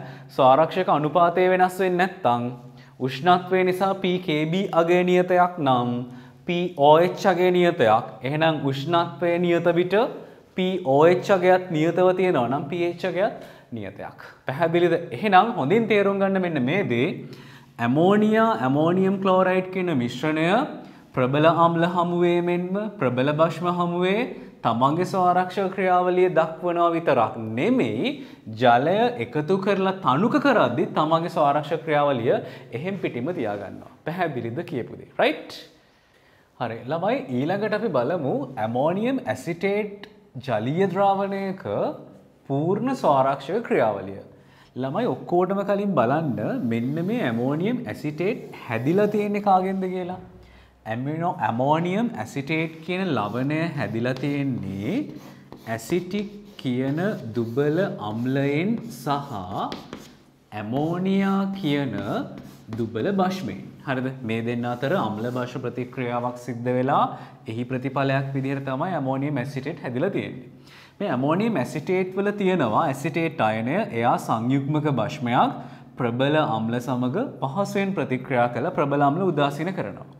ඒ වගේමයි ඇමෝනියම් 4+ කැලලක් තියෙනවා. මේ ඇමෝනියම් 4+ කියන්නේ සංයුග්මක අම්ලයක්. මෙයාට පුළුවන් ප්‍රබල භෂ්ම සමග යහුසුල ප්‍රතික්‍රියා කරලා ප්‍රබල භෂ්ම උදාසීන කරන්න. රයිට්? දැන් අපි බලමු මෙන්න මේ ඇමෝනියම් ඇසිටේට් වලට ප්‍රබල අම්ලයක් වන HCl එකතු කරලා HCl එකතු කරපුවාම වෙන්නේ මේ HCl යහුසුලුව ප්‍රතික්‍රියා කරනවා මෙතන තියෙන සංයුග්මක භෂ්මය වන ඇසිටේට් සමග. හරිද? ජලීය ද්‍රාවණයක් නිසා භෞතික තත්ත්ව දාන්න ඕන අයනික සමතුලිතතාවය නිසා. රයිට්? ප්‍රතිඵලයක් විදිහට හැදෙන්නේ ඇසිටික් කියන දුබල අම්ලයයි හරිද ක්ලෝරයිඩ් අයනයයිනේ. ඔය ක්ලෝරයිඩ් අයනයට තවදුරටත් ජල විච්ඡේදන ප්‍රතික්‍රියා සිද්ධ කරන්න බෑ. හැදෙන ඇසිටික් දුබල අම්ලයක් මෙයා සිදු කරන ආංශික විඝටනය නොසලකා හරින්න තරම් ඉතා කුඩා අගයක්. හරි ළමයි. ඒ නිසා මොකක්ද වුනේ? HCl වලින් ලැබෙන H+ අයනය ඇසිටේට් අයන විසින් උදාසීන කරා. එහෙනම් HCl වලින් ලැබුණු H+ අයන විසින් සිද්ධ කරන්න ගිය බලපෑම අවම වුණා. pH අගයෙහි සැලකිය යුතු වෙනසක් එහෙනම් සිද්ධ වෙන්නේ නැහැ. එහෙනම් ඇමෝනියම් ඇසිටේට් ද්‍රාවණය ප්‍රබල අම්ලයක් වන HCl හමුවේ තමන්ගේ ස්වාරක්ෂක ක්‍රියාවලිය දක්වනවා. තේරුණාද? හරි. දැන් ළමයි අපි ඔය විදිහටම බලමු මේ ජලීය ද්‍රාවණයට ප්‍රබල භෂ්මයක් වන සෝඩියම් හයිඩ්‍රොක්සයිඩ් එකතු කරලා සෝඩියම් හයිඩ්‍රොක්සයිඩ් වලින් ලැබෙන හයිඩ්‍රොක්සයිඩ් අයන ඉතා පහසුවෙන් ප්‍රතික්‍රියා කරනවා මෙතන තියෙන ඇමෝනියම් 4+ අයන සමග. ඇමෝනියම් 4+ කියලා කියන්නේ සංයුග්මක අම්ලයක්. හරිද? මේ සංයුග්මක අම්ලයෙන් ලැබෙන H+ අයන සෝඩියම් හයිඩ්‍රොක්සයිඩ් වල හයිඩ්‍රොක්සයිඩ් අයන සමග යහුසුලුව ප්‍රතික්‍රියා කරලා ඇමෝනියා හදනවා උදාසීන ජලයද සමගින්. පැහැදිලිද? right. දැන් මේ ප්‍රතික්‍රියාව ප්‍රතිඵලයක් විදිහට හැදෙන ඇමෝනියා දුබල භාෂ්මිකයිනේ. දුබල භාෂ්මික නිසා ළමයි මාධ්‍යයට නිදහස් කරන්නේ නොසලකා හැරිය හැකි තරම් කුඩා හයිඩ්‍රොක්සයිඩ් සාන්ද්‍රණයක්. ඒ නිසා ළමයි භාෂ්මිකතාවයෙහි විශාල වෙනසක් සිද්ධ වෙන්නේ නැහැ. එහෙනම් සෝඩියම් හයිඩ්‍රොක්සයිඩ් එකතු කළා කියලා pH අගයෙහි සැලකිය යුතු වෙනසක් සිද්ධ වෙනවද?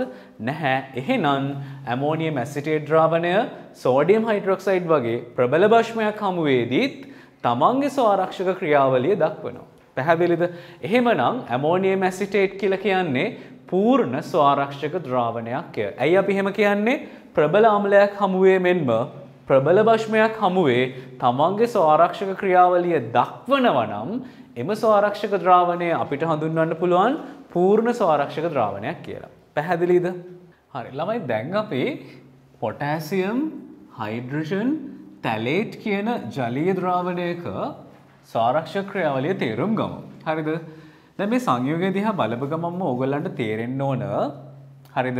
මෙතන තියෙනවා අර ඇසිටේට් වගේ කොටසක් තියෙනවානේ. මෙන්න මේ ඇසිටේට් වගේ ඊට අනුරූප කාණ්ඩය විසින් ප්‍රබල අම්ලයකින් ලැබෙන H+ උදාසීන කරන්න පුළුවන්. ඒ කියන්නේ ප්‍රබල අම්ල හමුවේ ස්වආරක්ෂක ක්‍රියාවලිය දක්වනවා කියන එකනේ. ඊළඟට මෙතන මේ දෙන කාබොක්සිල් කාණ්ඩය නිසා හරිද?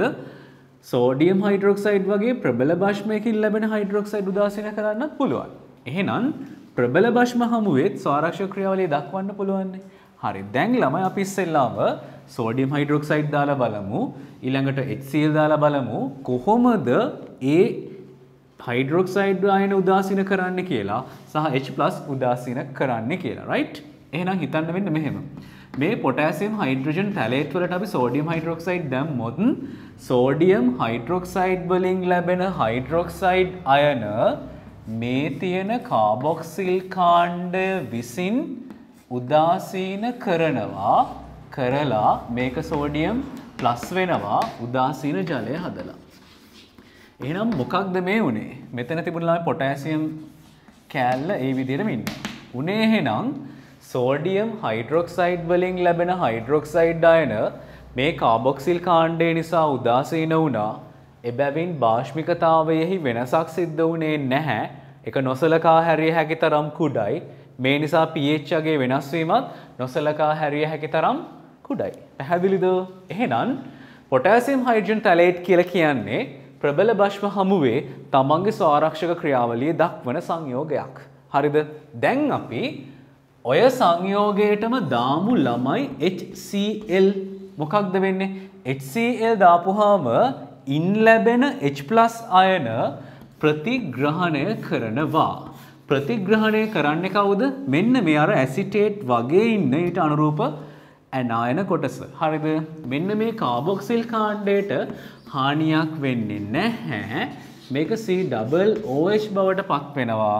ඊළඟට පොටෑසියම් ක්ලෝරයිඩ් හැදෙනවා. දැන් ළමයි මෙතනදී උනේ HCl වලින් ලැබෙන H+ අයන උදාසීන වුණා. ඒ උදාසීන වීම නිසා HCl වලින් සිද්ධ වෙන්න ගිය ආම්ලිකතාවය නොසලකා හැරිය හැකි තරම් ඉතා කුඩා වෙනවා.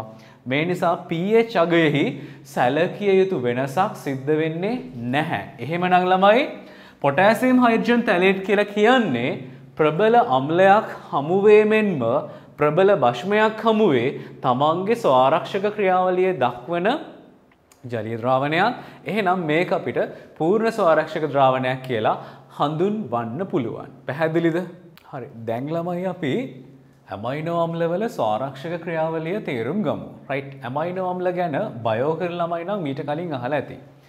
ඇමයිනෝ අම්ල කියලා කියන්නේ ප්‍රෝටීන වල තැනුම් ඒකකය. හරිද? දැන් අපේ දේහය ගත්තොත් ළමයි ප්‍රතිදේහ තියෙනවනේ.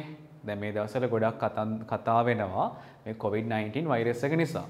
ප්‍රතිදේහ කියලා කියන්නේ ඉමියුනෝග්ලොබියුලින්ස් වලට.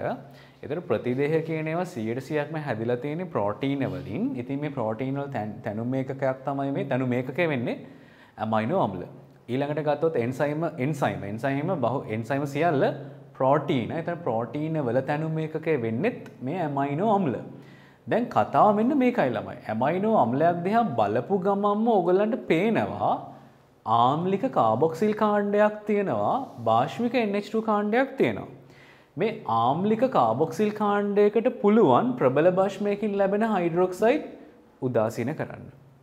භාෂ්මික NH2 කාණ්ඩයකට පුළුවන් ප්‍රබල අම්ලයක් වන HCl වගේ අම්ලයකින් ලැබෙන H+ උදාසීන කරන්න. එහෙනම් ඇමයිනෝ අම්ල ප්‍රබල භාෂ්ම හමුවේත් ප්‍රබල අම්ල හමුවේත් තමන්ගේ pH අගය නොවෙනස්ව පවත්ව ගන්නවා නම් ඇමයිනෝ අම්ල කියලා කියන්නේ පූර්ණ ස්වාරක්ෂකයක්. එහෙනම් ළමයි අපේ සජීවී දේහයක තියෙන ප්‍රෝටීන වල තියෙන ඇමයිනෝ අම්ල ලොකු කාර්යභාරයක් කරනවා සජීවී දේහය තුළ තියෙන ස්වාරක්ෂක ක්‍රියාවලිය හොඳින් පවත්වගෙන යන්න. පැහැදිලිද? හරි. දැන් ළමයි අපි ඇමයිනෝ අම්ලය සිදු කරන ස්වාරක්ෂක ක්‍රියාවලිය සරලව තේරුම් ගමු. හිතන්න මෙන්න මෙහෙම මේ ඇමයිනෝ අම්ලය සහිත තැනකට හරිද HCl වගේ ප්‍රබල අම්ලයක් දැම්මොත් ක්‍රියාත්මක වෙන්නේ භාෂ්මික NH2 කාණ්ඩය.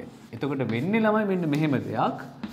මේ කාබොක්සිල් කාණ්ඩයට හානියක් වෙන්නේ නැහැ. මේ NH2 එක NH3+ සහ ක්ලෝරයිඩ් වෙලා අම්ලයෙන් ලැබෙන H+ උදාසීන කරනවා. මේ නිසා ප්‍රබල අම්ල හමුවේ ස්වාරක්ෂක ක්‍රියාවලිය දක්වනවා. ඒ වගේමයි ළමයි අපි මෙන්න මේ ද්‍රාවණයට එකතු කරොතින් සෝඩියම් හයිඩ්‍රොක්සයිඩ් මොකද වෙන්නේ? සෝඩියම් හයිඩ්‍රොක්සයිඩ් වලින් ලැබෙන හයිඩ්‍රොක්සයිඩ් උදාසීන කරනවා මේ කාබොක්සිල් කාණ්ඩය මගින්. එහෙනම් R මෙතන CH මෙතන COO- Na+ මෙතන NH2 කාණ්ඩය මෙතන. රයිට්. එහෙනම් බලන්න වෙච්ච දේ ඇමයිනෝ අම්ල ප්‍රබල අම්ල හමුවේ මෙන්ම ප්‍රබල භෂ්ම හමුවේ තමන්ගේ ස්වාරක්ෂක ක්‍රියාවලිය දක්වනවා.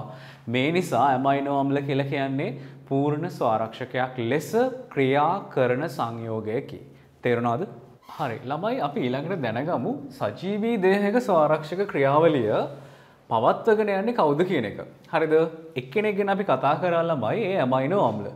ඇමයිනෝ අම්ල උදව් කරනවා සජීවී දේහයක ස්වාරක්ෂක ක්‍රියාවලිය පවත්වගෙන යන්න. ඊට අමතරව හරිද වැදගත් වෙන තවත් සංයෝග මිශ්‍රණයක් තමයි කාබනික් අම්ල සහ බයිකාබනේට් මිශ්‍රණය. හරිද? මේ මිශ්‍රණයත් හේතු වෙනවා සජීවී දේහයක ස්වාරක්ෂක ක්‍රියාවලිය පවත්වගෙන යන්න. H+ කොහෙන් හරි ආවොත් ඒ H+ ප්‍රතිග්‍රහණය කරගන්නවා බයිකාබනේට් අයන විසින්. භෂ්මයකින් හයිඩ්‍රොක්සයිඩ් ආවොත් එයා උදාසීන කරනවා කාබනික් අම්ලය විසින්. පැහැදිලිද? එතකොට සජීවී දේහයක කාබන් ඩයොක්සයිඩ් වලටත් කාබන් ඩයොක්සයිඩ් වල පරිවෘතියත් ළමයි හොඳින් සිද්ධ වෙනවා ආශ්වාසයේදී සහ ප්‍රාශ්වාසයේදී. එහි ප්‍රතිඵලයක් විදිහට තමයි කාබනික් අම්ලය සහ බයිකාබනේට් හැදෙන්නේ. හැදිලා නිකන් ඉන්නේ අපිට ලොකු උදව්වක් කරනවා pH අගේ ප්‍රශස්තව තියාගෙන සජීවී දේහයක ස්වාරක්ෂක ක්‍රියාවලිය ඉදිරියට අරකට යන්න. හරිද ළමයි? ඒත් එක්කම අපේ අස්ථි හා සම්බන්ධව ළමයි. හරිද? අස්ථිවල තියෙන ප්‍රධාන සංඝටකයක් තමයි කැල්සියම් ෆොස්ෆේට්. ඒ හා සම්බැඳිව ළමයි ශරීරය තුළ හැදිලා තියෙනවා H3PO4 2- කියන ඇනායනයත් ෆොස්ෆරික් අම්ලයත්. හරිද? මේ ඇනායන සහ මේ දුබල අම්ල මිශ්‍රණයත් සජීවී දේහයක ස්වාරක්ෂක ක්‍රියාවලිය පවත්වගෙන යන්න උදව් කරනවා. පැහැදිලිද කියපු දේ? හරි. ළමයි දැන් හිතන්න මෙන්න මෙහෙම. දැන් මිනිස් රුධිරය ගත්තොත් ළමයි මිනිස් රුධිරයේ ප්‍රශස්ත pH අගය ළමයි ආසන්නව 7.4යි. හරිද? මෙන්න මේ pH අගය බැරි වෙලා හරි 7.6 වුණොත් එහෙම නැත්නම් බැරි වෙලා හරි ওই pH අගේ 7.2 වුණොත් ඒක හේතුවක් වෙනවා මරණය පවා සිද්ධ වෙන්න පුළුවන්. පැහැදිලිද? දැන් බලන්න ළමයි මෙන්න මේ දේ. අපි උදේ නැගිට්ටට පස්සේ කිරි එකක් බොනවනේ. කිරි කියලා කියන්නේ ළමයි භාෂ්මික ද්‍රාවණයක්. එතකොට අපි දවස පටන් ගන්නේ භාෂ්මික ද්‍රාවණයක් බීලා. ඊට පස්සේ දවසේ නිදාගන්න වෙලාව වෙනකන් අපි කීයක් ಜಾති කනවද බොනවද? මොකක් හරි බීම් එකක් බිව්වොත් ඕක ආම්ලිකයි. හරිද? ඒතර කන බොන දේවල් වල ගත්තොත් ඒවා එකම pH එකක පවතින්නේ නැත. ඉතින් ළමයි අපි එකකට එකක් වෙනස් කෑම වර්ග හරිද අර බඩජාරියා වගේ කෑවට රයිට් අපේ ශරීරයේ සෝදානම් වෙලා ඉන්නවා මේකා මොක කෑවත් pH එකේ ප්‍රශස්ත අගයක තියාගන්න. ඒ ප්‍රශස්ත අගයක තියාගන්නේ මෙන්න මේ විදිහට තියෙන ස්වාරක්ෂක ක්‍රියාවලියට උදව් කරන යාන්ත්‍රණ මගින්. එකක් බයිකාබනේට් කාබනික් අම්ල, අනික් එක පොස්පරික් බයිපොස්පේට්, මෙතන ළමයි තියෙන්න ඕන H2 හරිද right. එතකොට මේ විදිය තව ළමයි ඇමයිනෝ අම්ල. එතකොට මෙන්න මේ වගේ ක්‍රියාවලින් ගොඩකගේ උදව්වකින් තමයි ස්වාරක්ෂක ක්‍රියාවලිය තියාගන්නේ. මේ ස්වාරක්ෂක ක්‍රියාවලිය නිසා තමයි මිනිස් රුධිරය තුල pH අගය 7.4ක වගේ අගයක ප්‍රශස්ත මට්ටමක තියාගන්නේ. පැහැදිලිද? මේ pH අගය සුළු වශයෙන් හරි වෙනස් වුණොත් මොකද වෙන්නේ? මරණය පවා සිද්ධ වෙන්න පුළුවන්. එහෙනම් අවසාන වශයෙන් මෙන්න මේ කාරණේ තේරුම් ගන්න. ස්වාරක්ෂක ක්‍රියාවලිය කියලා කියන්නේ සජීවී දේහයක පැවැත්ම සඳහා අත්‍යවශ්‍යම දෙයක්. පැහැදිලිද කියපු දේ? ඒ ස්වාරක්ෂක ක්‍රියාවලිය තිබුණොතින් තමයි සජීවී දේහයක පැවැත්ම ස්ථායි වෙන්නේ. තේරුණාද ඔයගලන්ට කියපු දේ ළමයි? පැහැදිලිද? හරි ළමයි ස්වාරක්ෂක හා සම්බන්ධ අන්තිම පොයින්ට් එක ළමයි. අර්ධ ස්වාරක්ෂක කියලා જાතියක් තියෙනවා. මේ අර්ධ ස්වාරක්ෂක ගැන අපේ සිලබස් එකේදී වැඩි කතා කරන්නේ නැහැ. හැබැයි ඒකට අමාරු දෙයක්වත් නෙමෙයි ළමයි. right දැන් මෙතන මේ වගේ ජලීය ද්‍රාවණයක තියෙන්නේ එක සංයෝගයක්. හැබැයි එයා ලවණයක්. විශේෂත්වය තමයි ළමයි මේ ලවණය හැදිලා තියෙන්නේ දුබල අම්ලයකින් සහ ප්‍රබල භෂ්මයකින්. හරිද? දැන් මේ ලවණය පමණක් පවතින ජලීය ද්‍රාවණයක් නම් හරිද? අපිට පුළුවන්කමක් ලැබෙනවා මේ ජලීය ද්‍රාවණයට ප්‍රබල අම්ලයක් එකතු කළොතින් ඒකේ pH අගය වෙනස් කරන්න නැතුව තියාගන්න. හරිද? අපිට කිව්වට ඉතින් කවුද මෙතන ඉන්නේ? ඇසිටේට්. ඔය වැඩේ කරන්නේ. ඇසිටේට් කියන්නේ සංයුග්මක භෂ්මයක් නිසා HCl වගේ ප්‍රබල අම්ලයකින් ස්වල්පයක් එකතු කරොතින් HCl වලින් ලැබෙන H+ අයන ඇසිටේට් අයනය විසින් උදාසීන කරලා දුබල ආම්ලික ඇසිටික් අම්ලය හදනවා. දැන් ඇසිටික් කියලා කියන්නේ දුබල අම්ලයක්නේ. එයා සිද්ධ කරන ආංශික විඝටනයේ නොගෙනිය හැකි තරම් කුඩාය. ඉන් ලැබෙන H+ අයන ප්‍රමාණයත් ඉතා කුඩාය. මේ නිසා මේ සෝඩියම් ඇසිටේට් ද්‍රාවණයේ pH අගයෙහි සිදු වූ වෙනස් වීම නොසලකා හරින්න පුළුවන්. එහෙමනම් ළමයි සෝඩියම් ඇසිටේට් ප්‍රබල අම්ල හමුවේ ස්වාරක්ෂක ක්‍රියාවලිය දක්වනවා. නමුත් විශේෂත්වය තමයි ළමයි සෝඩියම් හයිඩ්‍රොක්සයිඩ් වගේ ප්‍රබල භෂ්මයක් දැම්මොතින් ප්‍රබල භෂ්මයෙන් ලැබෙන හයිඩ්‍රොක්සයිඩ් අයන උදාසීන කරන්න පුළුවන් හැකියාවක් සෝඩියම් ඇසිටේට් වලට නැහැ. හරිද? එහෙමනම් කතාව සරලව මෙන්න මේකයි. හරිද? සෝඩියම් ඇසිටේට් වගේ ලවණයක් ප්‍රබල අම්ල හමුවේ ස්වාරක්ෂක ක්‍රියාවලිය දැක්වුවත් සෝඩියම් හයිඩ්‍රොක්සයිඩ් වගේ ප්‍රබල භෂ්ම හමුවේ ස්වාරක්ෂක ක්‍රියාවලිය දක්වන්න බෑ. එහෙනම් හරිද? මේ වගේ සංයෝග අපි හඳුන්වනවා අර්ධ ස්වාරක්ෂකයක් කියලා. right. එහෙනම් ළමයි අර්ධ ස්වාරක්ෂකයක් කියන්නේ කාටද? ප්‍රබල අම්ලයක් හමුවේ පමණක් හෝ ප්‍රබල භෂ්මයක් හමුවේ පමණක් තමන්ගේ ස්වාරක්ෂක ක්‍රියාවලිය දක්වන ජලීය ද්‍රාවණයක් වේ නම් එවන් ද්‍රාවණයක් අපි හඳුන්වන්නේ අර්ධ ස්වාරක්ෂකයක් කියලා. ඔය වගේම ළමයි අර්ධ ස්වාරක්ෂක ක්‍රියාවලිය දක්වන්න පුළුවන් තව කෙනෙක් ඉන්නවා. කවුද? Ammonium chloride. ඇමෝනියම් ක්ලෝරයිඩ් හැදිලා තියෙන්නේ ඇමෝනියා කියන දුබල භෂ්මය සහ HCl කියන ප්‍රබල අම්ලය එකිනෙක ප්‍රතික්‍රියා කරලා. ඇමෝනියම් ක්ලෝරයිඩ් වලට ප්‍රබල අම්ලයක් වන HCl එකතු කරා කියලා එයාව උදාසීන කරන්න පුළුවන් ක්‍රමයක් නෑ යාට. අපි ඇමෝනියම් ක්ලෝරයිඩ් වලට සෝඩියම් හයිඩ්‍රොක්සයිඩ් වගේ ප්‍රබල භෂ්මයක් දැම්මොත් මොකද වෙන්නේ? මේ සෝඩියම් හයිඩ්‍රොක්සයිඩ් වලින් ලැබෙන හයිඩ්‍රොක්සයිඩ් අයන ඇමෝනියම් 4+ එක්ක ප්‍රතික්‍රියා කරලා උදාසීන ජලය සමග දුබල භාෂ්මික ඇමෝනියා හදනවා. දැන් ඇමෝනියා කියන්නේ දුබල භාෂ්මයක්නේ.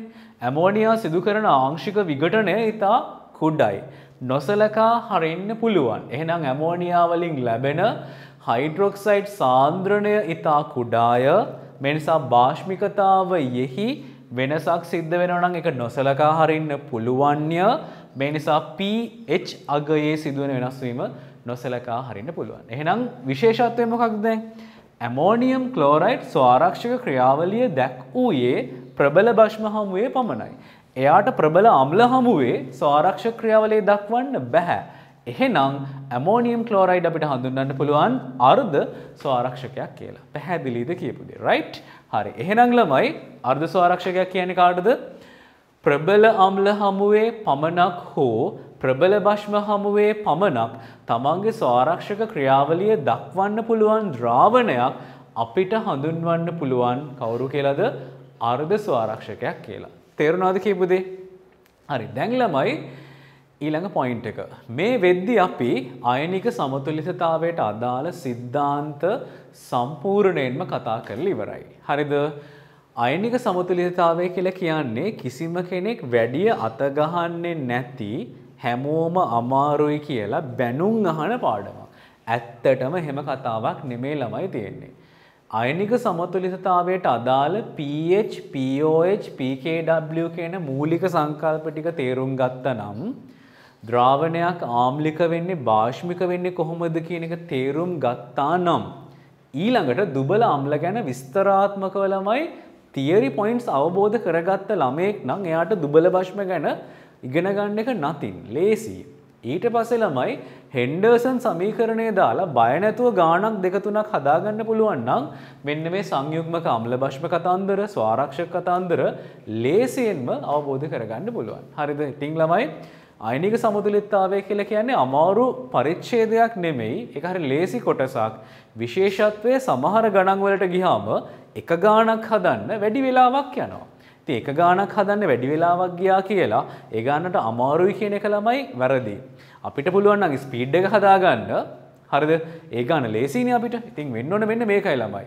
මේ අයනික සමතුලිතතාවයේ කොටසක් පුළුවන් වෙන්න නම් ඕගොල්ලෝ ඉස්සෙල්ලාම කරන්න ළමයි past papers MCQ. හරිද? පේසුරු පොත් හැමෝගාම ඇතිනේ. හරිද? හොයලා බලන්න Google search කරත් හම්බ වෙවි. අපේ Telegram හරි WhatsApp group වල history එකට ගියොත් අපි කලින් upload කරපු පේසුරු PDF file ඔයගලන්ට හොයාගන්න පුළුවන්. හරිද? ලේසියෙන්ම. එතකොට මුදලක් වේදම් කරන්නේ නැතුව හොයාගන්න අයනික සමතුලිතතාවයට අදාළ past papers මම හිතන්නේ 100කට ආසන්න හරිය ප්‍රමාණයක් ඇති. අයනික සමතුලිතතාවයට අදාළ ඒ MCQs ටික ළමයි කරගෙන යන්න ඉස්සෙල්ලාම. ඒ ටික කරගෙන යද්දී එකම pattern එකේ ප්‍රශ්න ගොඩාක් ඔයගලන්ට හම්බ වෙවි. ඉස්සෙල්ලා ඒ ටික කරලා තියරි ටික අප්ඩේට් කරගන්න. ඊට පස්සේ ළමයි අයනික සමතුලිතතාවයට අදාළ රචනා ප්‍රශ්න වලට යන්න. තේරුණාද? මොඩල් ප්‍රශ්න වලට ළමයි පස්සේ වැඩි පන්නන්න යන්න එපා. මොකද අයනික සමතුලිතතාවය කියලා කියන්නේ ටිකක් සංකීර්ණ කොටසක්නේ. ගාණක් හදන්න වැඩි වෙලාවක් යනවනේ. ඉතින් වැඩි වෙලාවක් වැය කරමින් සංකීර්ණ ප්‍රශ්න පස්සේ ඕනවට වඩා පන්නන්න නැතුව තමන්ට වැඩි ලකුණු ප්‍රමාණයක් අඩු කාලයකදී ගන්න පුළුවන් ප්‍රශ්න පස්සේ පන්නන්න. තේරුණාද කියපු දේ? හරි. එහෙනම් අයනික සමතුලිතතාවය හොඳට ෆිට කරගන්න නම් හැම ළමයෙක්ම මොකද්ද කරන්න ඕන? past papers MCQ ටික ඉවර කරන්න ඉස්සෙල්ලා ඊළඟට රචනා ප්‍රශ්න වලට යන්න past papers. අපි ළමයි ඉස්සරහට අනාගතයේදී අපි වීඩියෝස් වලින් අයනික සමතුලිතතාවයට අදාළ පේසුරු MCQ විවරණයක් කරන්න ලෑස්ති වෙලා ඉන්නේ. රචනා ප්‍රශ්න විවරණයක් කරන්න ලෑස්ති වෙලා ඉන්නේ. මොකද මේ ප්‍රශ්න තමයි හැමෝම අතාරින්නේ අමාරුයි කියලා. ඒ වුණාට මේ ප්‍රශ්න නතින් කරගන්න පුළුවන් නම් බයක් නැත්නම් රසායන විද්‍යාවට තියෙන බය සම්පූර්ණයෙන් නැති වෙනවා. හරිද? හරි. එහෙනම් ළමයි ඕගොල්ලෝ අයනික සමතුලිතතාවයට අදාළ සිද්ධාන්ත theory notes ඕගොල්ලන්ගේ අත්අකුරින් සම්පූර්ණ කරගන්න. හරිද? අපේ WhatsApp සහ Telegram groups වල මේ theory notes වල PDF file දාලා තියෙනවා. විවෘතව හැම ළමයෙක්ටම ලංකාවේ බලන්න පුළුවන් වෙන විදිහට සීමාවන් දාලා නැහැ. මේ ෆීස් ගෙවපුවාට විතරයි බලන්න පුළුවන්. ෆීස් ගෙවපුවාට විතරයි theory notes දෙන්නේ. එහෙම කතන්දර නැහැ. openly දාලා තියෙනවා. ඕන ළමයෙක්ට බලන්න පුළුවන් ළමයි. තේරුණාද? description එකේ දාලා තියෙනවා අපේ Telegram groups වල WhatsApp groups වල links ඒවට add වෙන්න Telegram group එකේ history එකට යන්න theory notes හොයාගන්න පුළුවන්. ගැටලුවක් තියෙනවා නම් phone numbers දාලා තියෙනවා කතා කරන්න පුළුවන්. පැහැදිලිද? හරි. එහෙනම් හැම ළමයෙක්ම හොඳ අරමුණකින් විශිෂ්ට ප්‍රතිඵලයක් කෙරෙහි අරමුණ ඉලක්ක කරගෙන හොඳින් වැඩ කරගෙන යන්න.